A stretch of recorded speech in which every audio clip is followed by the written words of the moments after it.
성경 말씀 사도행전 16장 14절입니다. 제가 읽어드리겠습니다. 두아디라 성의 자주장사로서 하나님을 공경하는 루디아라 하는 한 여자가 들었는데 주께서 그 마음을 열어 바울의 말을 청종하게 하신지라. 아멘. 할렐루야. 주님을 찬양합니다. 오늘 말씀의 제목은 주께서 그 마음을 열어, 소주제는 루디아의 신앙입니다. 루디아의 신앙. 오늘은 루디아의 신앙에 대해서 배워보도록 하겠습니다. 이 루디아라는 여인은 성경에 비교적 간단하게 소개되어 있지만은 교회사에 있어서 분명한 족적을 남긴 여자라고 할 수가 있습니다. 루디아가 어떤 사람이고 어떤 믿음을 가지는지에 대해서 오늘 살펴보고 귀한 교훈을 얻고자 합니다. 먼저 사도행전 16장 6절로 10절을 제가 읽어드리겠습니다. 프린트로 보세요. 성령이 아시아에서 말씀을 전하지 못하게 하시거늘 부르기아와 갈라디아 땅으로 다녀가 무시아 앞에 이르러 비두니아로 가고자 애쓰되 예수의 영이 허락지 아니하시는지라. 무시아를 지나 두로아로 내려갔는데 밤에 환상이 바울에게 보이니 마게도냐 사람 하나가 서서 그에게 청하여 가로되 마게도냐로 건너와서 우리를 도우라 하거늘 바울이 이 환상을 본 후에 우리가 곧 마게도냐로 떠나기를 힘쓰니 이는 하나님이 저 사람들에게 복음을 전하라고 우리를 부르신 줄로 인정하미러라. 아멘. 바울이 제2차 선교 여행을 할 때에 소아시아 지방에서 복음을 전했거든요. 그런데 자꾸 성령께서 막으시는 거예요. 그래서 비두니아 쪽으로 이동하려고 했는데 또다시 예수님의 영이 허락하지 아니하시는지라 그랬죠. 예수님이 허락하지 않는 거예요. 이 글을 보면은 하나님께서 얼마나 바울을 세밀하게 인도하셨는지를 알 수가 있죠. 모든 길을 갈 때에 성령의 사인이 있었고, 이 길을 가면 안 된다. 이 길로 가라. 이렇게 하면서 방향을 계속 인도하시는 것을 볼 수가 있어요. 왜 그러냐? 바울은 중요한 사람입니다. 바울은 인류사적으로 봤을 때 복음의 중대한 사명을 갖고 있어요. 그의 발걸음이 성경의 기록으로 남아야 되는 사람이에요. 그러니 하나님께서 성령의 치밀한 개입을 통해서 인도하실 수밖에 없는 거죠. 그리고 바울은 성령의 인도하심에 철저하게 순종했던 사람입니다.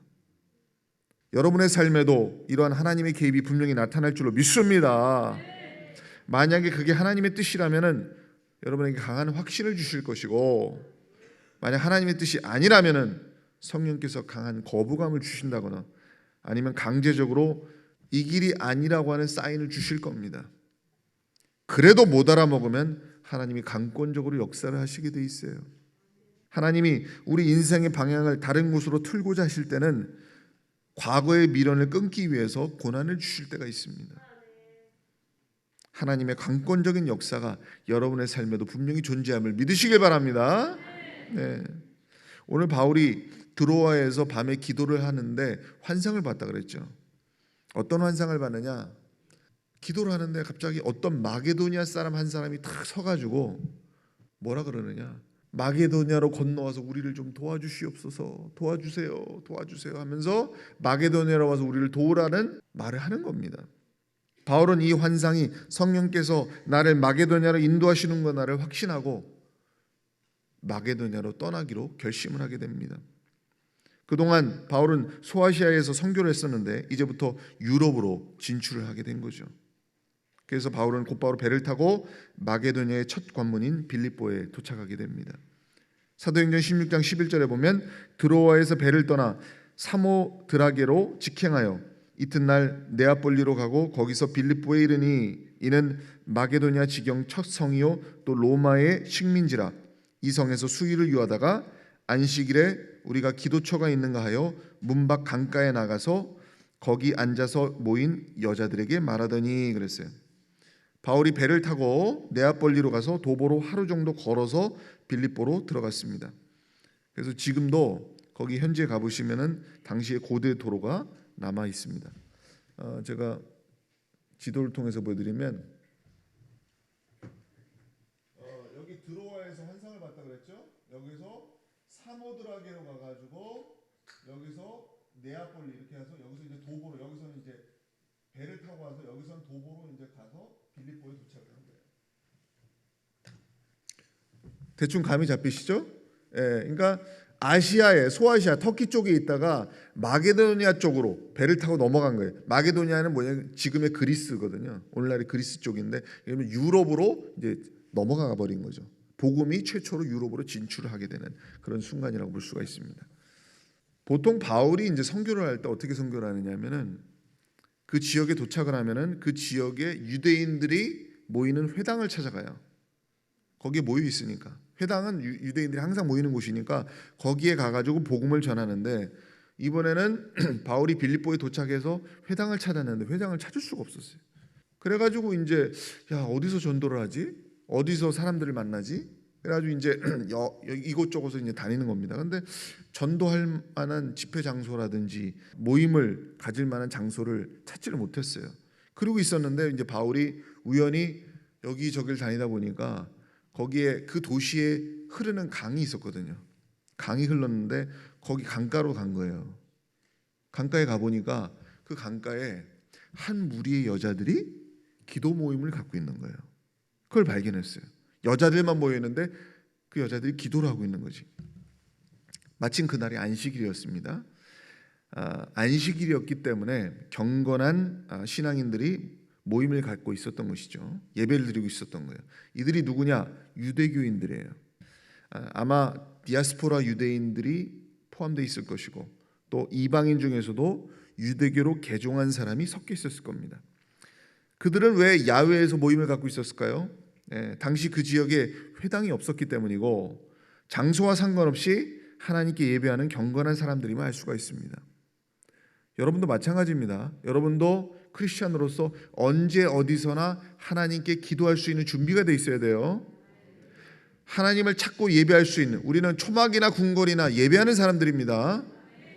우리는 광야에서도 예배를 드려야 되고 감옥에 들어가서도 예배를 드려야 되고 사자굴에서도 예배를 드려야 되는 사람들입니다. 할렐루야. 바울이 그 여자들에게 복음을 전하기 시작한 거예요. 예수가 그리스도다 전하기 시작한 겁니다. 그 여자들의 무리줄 중에 누가 있었느냐? 루디아라는 여자가 있었어요. 이 루디아는 보통 영어 발음으로 리디아 이렇게 발음을 하기도 하는데 우리는 루디아라 그러죠. 그러면 이 루디아가 사람 이름이냐? 보통 우리가 루디아 이렇게 부르지만은 많은 학자들은 뭐라고 얘기하느냐? 루디아는 본명이 아니고 루디아라는 지역 출신의 여자라고 우리가 봅니다. 그런데 통상 우리가 그냥 루디아 이렇게 부르죠. 이 여자는 이방인이었지만은 일찍이 유대인을 통해서 하나님을 알게 되었고 믿게 되었습니다. 이 여자는 자주색 옷감을 파는 사업가였어요. 그래서 옷감을 염색해서 판매를 하는 거죠. 그 당시에 그 자주색 염료를 어디서 얻냐면은 조개에서 추출을 합니다. 그래가지고 그 염료를 얻어가지고 이제 옷감을 염색을 하죠. 아주 귀한 옷감이에요. 당시에는 굉장히 상류층들이 입는 그런 좋은 옷감입니다. 그래서 이것을 팔아가지고 아주 큰 돈을 벌었던 그런 여자예요. 그러니까 평민보다 생활 수준이 훨씬 높은 그런 귀족 계층의 여자라고 할 수가 있죠.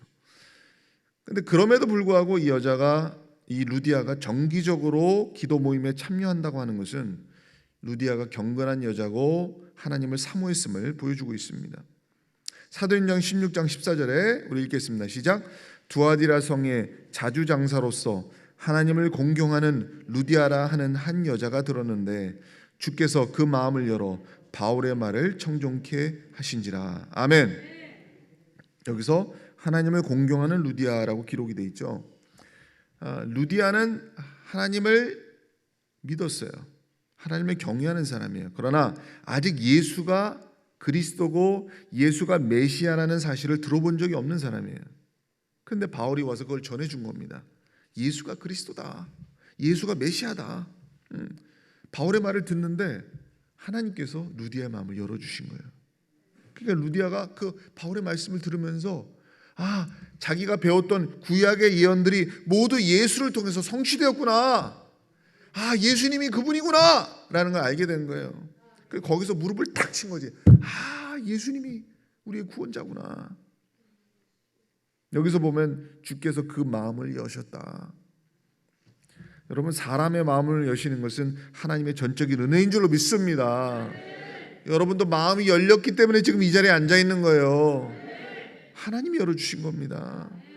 깨달으시길 바랍니다. 그 자리에 여러 명의 여자들이 바울의 말을 들었지만 오직 한 사람 루디아만이 전폭적으로 바울의 말을 받아들인 거예요. 그건 뭐예요? 기본적으로 루디아가 심령이 갈급한 사람이고 진리를 사모했다는 얘기죠. 그녀는 사업이 크게 성공해가지고 남부러울 곳이 없는 여자였지만은 세상 것으로는 도저히 채울 수 없는 영적인 갈급함을 갖고 있었던 겁니다. 루디아는 바울의 복음을 통해서 자기 심령에 빛이 비치는 느낌을 받았어요. 이게 구원의 길이구나. 내가 예수를 믿어야 살겠구나. 내 인생의 목적을 여기서 찾았구나. 그녀는 곧바로 가족들에게 쫓아갑니다. 그래가지고 자기 식구들에게 예수를 전해요. 예수를 믿어야 구원을 받는다.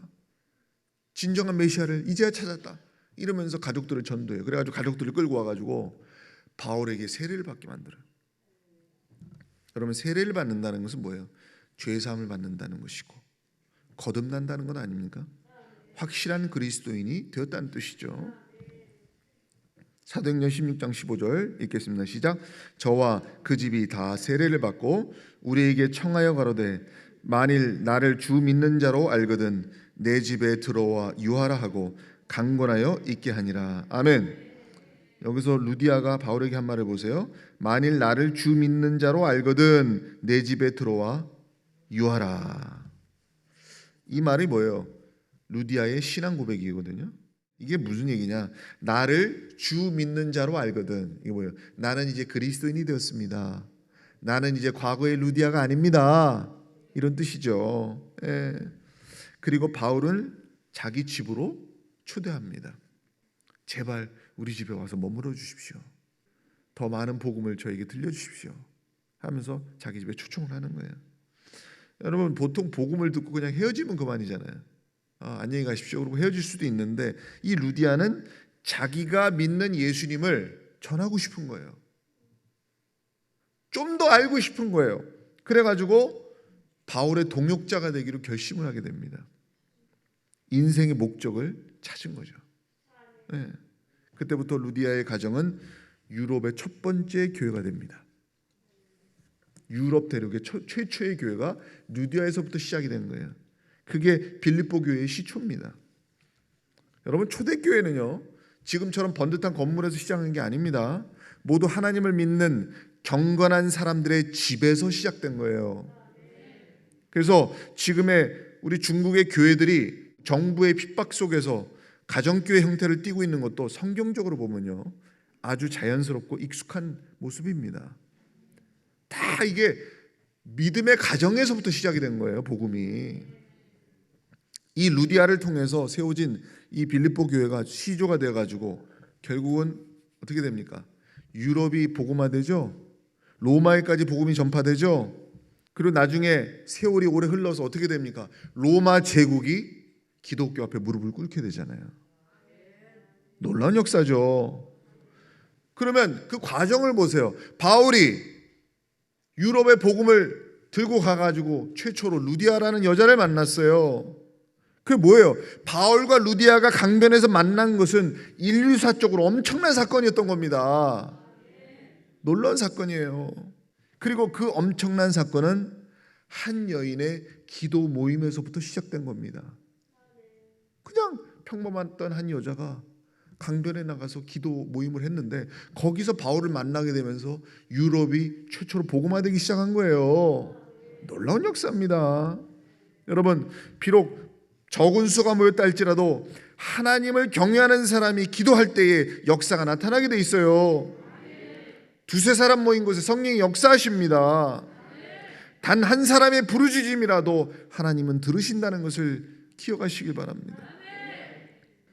우리가 여기서 생각해 봐야 될 것은 아까 바울이 드로아에서 환상을 봤다 그랬잖아요.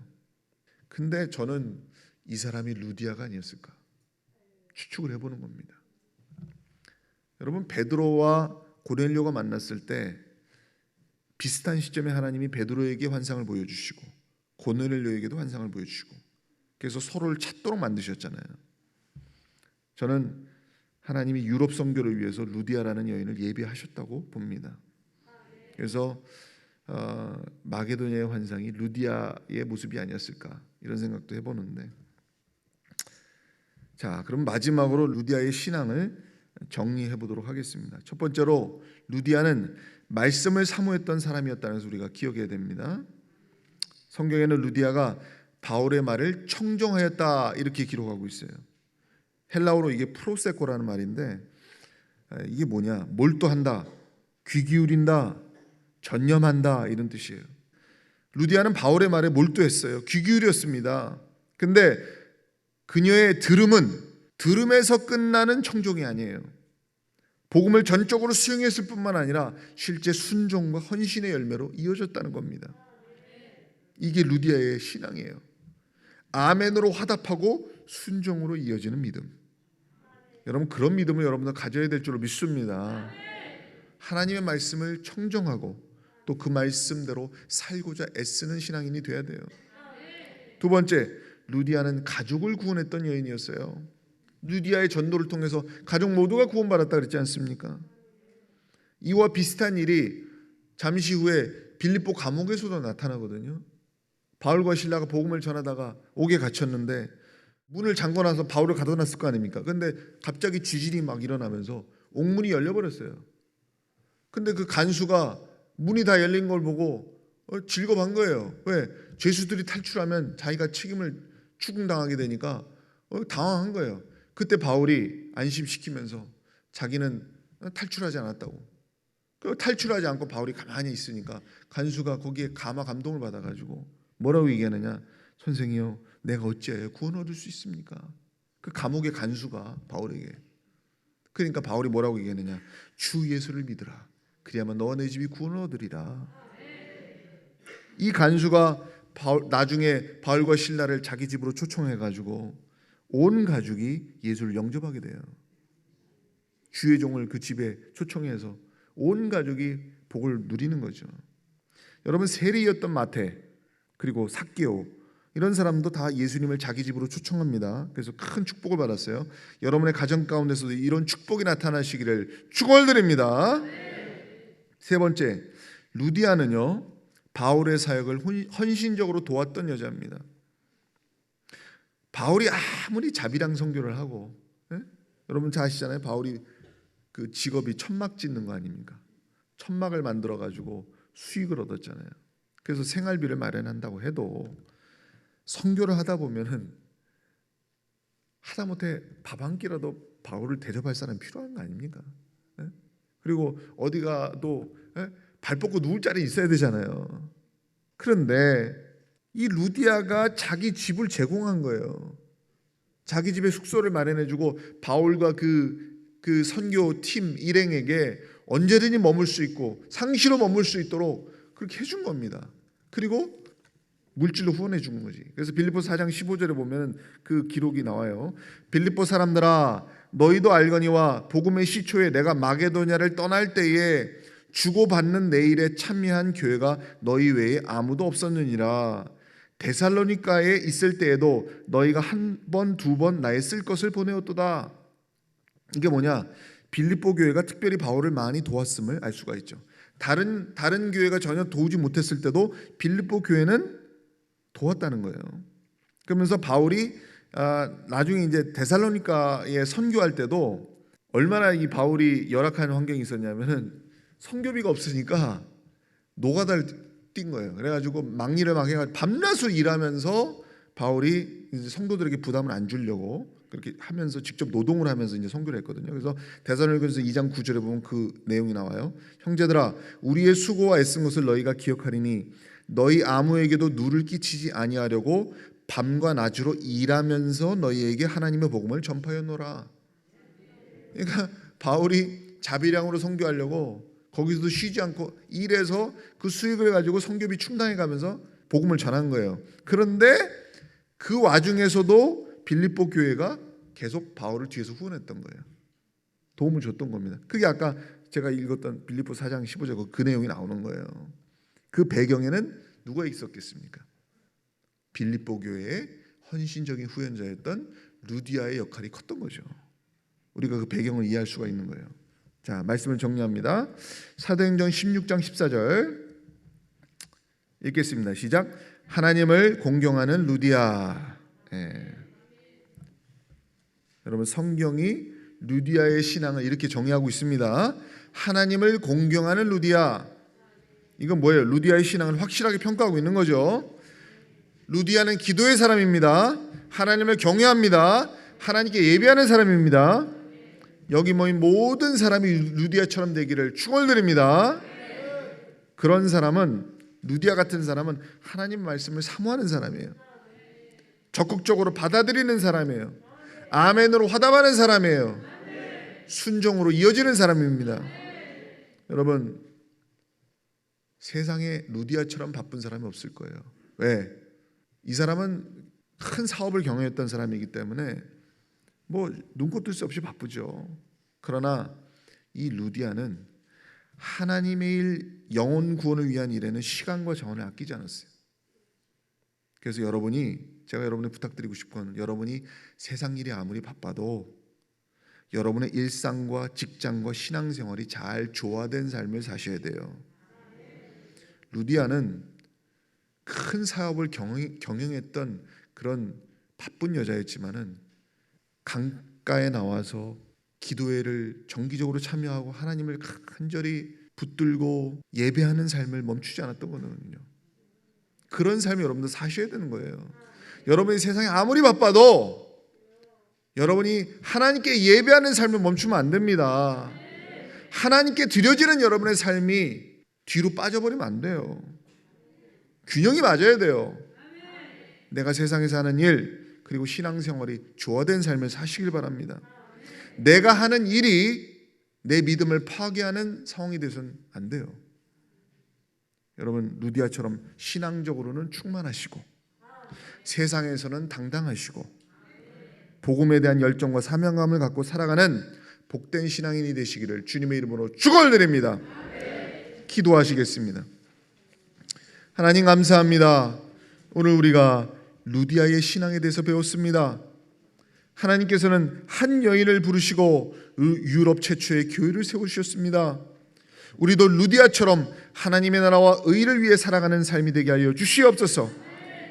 어디서나 하나님께 예배하고 기도했던 경건한 루디아의 삶을 본받게 하셔서 이 마지막 시대에 영적으로 깨어있는 영성을 갖게 하여 주시옵소서. 하나님의 말씀을 들을 때에 귀를 열게 하여 주시고 그 말씀이 우리 삶 속에서 열매로 맺어지게 하여 주시옵소서. 그래야 가정이 구원받고 많은 사람들에게 복음의 빛을 밝힐 수 있는 주님의 일꾼들이 되게 하여 주시옵소서. 주님 오실 때까지 하나님을 공경하는 자로 서게 하실 줄로 믿사오며 예수 그리스도의 받들어 기도하옵나이다. 아멘.